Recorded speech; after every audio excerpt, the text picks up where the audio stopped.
తెలంగాణ ప్రజలందరికీ నమస్తే అండి. ఈరోజు హైదరాబాద్ ఇమేజ్ను పెంచేలా గణేష్ ఉత్సవాలు నిర్వహించాలని, అదేవిధంగా ముస్లిం సోదరుల పండుగ అయినటువంటి మిలాన్ ఉన్ నబీ పండుగ సెప్టెంబర్ 17న జరిగే ఉత్సవాల గురించి కూడా రేవంత్ రెడ్డి మంత్రులు, ఎమ్మెల్యేలు, ఆయా శాఖ అధికారులతో సమీక్ష సమావేశాన్ని నిర్వహించడం అయితే జరిగింది. ఈ సమీక్ష సమావేశంలో ఏం మాట్లాడారు, ఏం చర్చించారు అనే విషయాలకు మనం వెళ్లే ముందు ఈ వీడియో చూస్తున్న ప్రతి ఒక్కరూ మా ఛానల్ తప్పకుండా సబ్స్క్రైబ్ చేయండి, లైక్ చేయండి, మీ యొక్క సలహాలు సూచనలు కామెంట్ రూపంలో తెలియజేయండి. ఈ వీడియో ప్రతి ఒక్కరికి షేర్ చేయండి. షేర్ చేస్తేనే మన చెప్పే విషయాలు కూడా ప్రతి ఒక్కరికి తెలుస్తాయి. అయితే హైదరాబాద్ తొలి నుంచి మత సంవత్సరానికి ప్రశాంతతకు మారు పొందిందని, ఈ ఇమేజ్ను మరింత పెంచేలా గణేష్ ఉత్సవాల నిర్వహణ ఉండాలని, ఇందుకోసం ఉత్సవ కమిటీలు, మండప నిర్వాహకులు, ప్రభుత్వ అధికారులు సమన్వయంతో ముందుకు సాగాలని ముఖ్యమంత్రి రేవంత్ రెడ్డి సూచించారు. గణేష్ ఉత్సవాల నిర్వహణపై రాష్ట్ర సచివాలయంలో ముఖ్యమంత్రి రేవంత్ రెడ్డి అధ్యక్షతన గురువారం సాయంత్రం సమీక్షా సమావేశాన్ని నిర్వహించారు. ఈ సందర్భంగా ముఖ్యమంత్రి రేవంత్ రెడ్డి 3 ప్రధాన అంశాలపైన దృష్టి సారించాల్సిన అవసరం ఉందని అన్నారు. మండపాల ఏర్పాటు, 9 రోజుల ఉత్సవాల నిర్వహణ, నిమజ్జనానికి సంబంధించి మండప నిర్వాహకులు బాధ్యతాయుతంగా వ్యవహరించాలని సూచించారు. ప్రభుత్వం తరపున పోలీసు, జిహెచ్ఎంసి, ఆర్ఎన్బి, నీటిపారుదల శాఖ, విద్యుత్ శాఖతో పాటు ఇతర ముఖ్య శాఖల అధికారులు సైతం మండప నిర్వాహకులతో సమన్వయంతో ముందుకు సాగాలని సూచించారు. ఎక్కడ ఎటువంటి లోటుపాట్లకు తావివద్దని హెచ్చరించారు.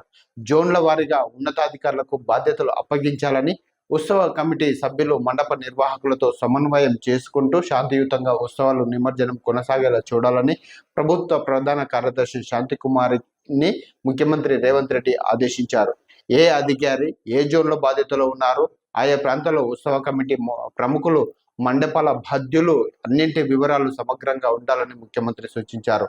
ఔటర్ రింగ్ రోడ్డు పరిధిలో గత సంవత్సరం 1,50,000 విగ్రహాలు ఏర్పాటు చేశారని లెక్కలున్నాయని ముఖ్యమంత్రి రేవంత్ రెడ్డి తెలిపారు. ముందుగా మండప నిర్వాహకులు ఆన్లైన్లో కానీ ఆఫ్లైన్లో కానీ అనుమతులు తీసుకోవాలని, అలా తీసుకోవడం వలన ఆయా ప్రాంతాల్లో భద్రత, ట్రాఫిక్, ఇతర ఇబ్బందులు తలెత్తకుండా చూసుకునే అవకాశం ఉంటుందన్నారు.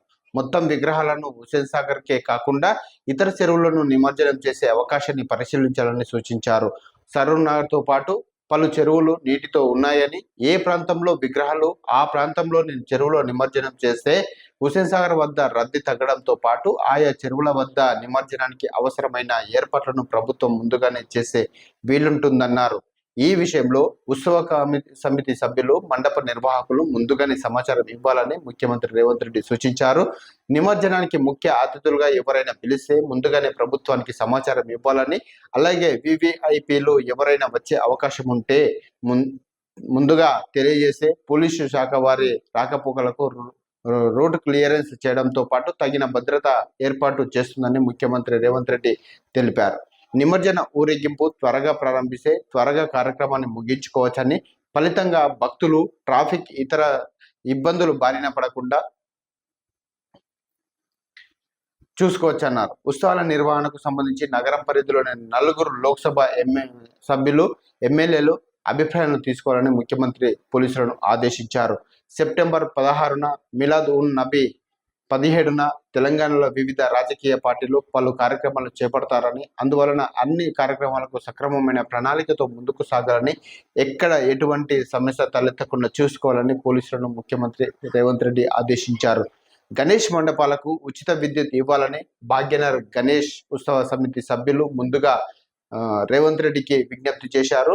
అందుకు ముఖ్యమంత్రి సానుకూలంగా స్పందించారు. ముందుగా మండప నిర్వాహకులు ఉచిత విద్యుత్ సరఫరాకు దరఖాస్తు చేసుకోవాలని సూచించారు.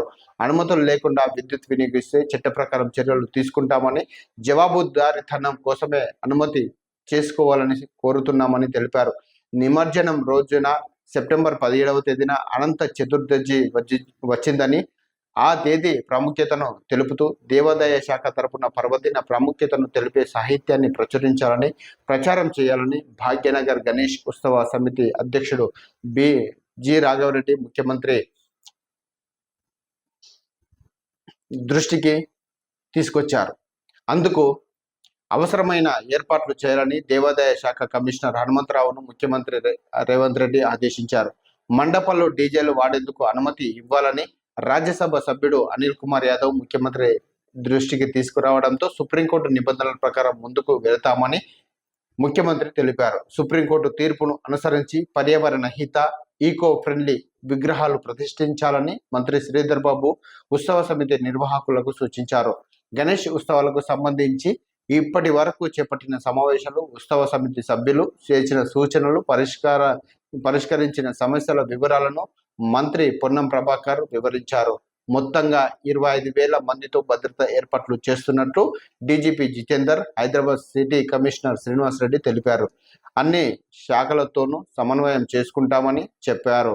ఉత్సవాల్లో మట్టి విగ్రహాలు వాడేలా చూడాలని, మద్యం తాగి ఇబ్బంది పెట్టే వారి విషయంలో తగిన చర్యలు తీసుకోవాలని ఎమ్మెల్సీ ఏవిఎన్ రెడ్డి కోరారు. సమావేశంలో మంత్రులు తుమ్మల నాగేశ్వరరావు, దామోదర రాజనరసింహ, పొంగులేటి శ్రీనివాసరెడ్డి, శ్రీతక్క, ముఖ్యమంత్రి సలహాదారుడు వేం నరేందర్ రెడ్డి, ప్రభుత్వ సలహాదారులు కేశవరావు, షబ్బీరాలి, ఎంపీ కొండ విశ్వేశ్వరరెడ్డి, మేయర్ గద్వాల విజయలక్ష్మి, ప్రభుత్వ ప్రధాన కార్యదర్శి శాంతికుమారి, అన్ని శాఖల ఉన్నతాధికారులు పాల్గొన్నారు.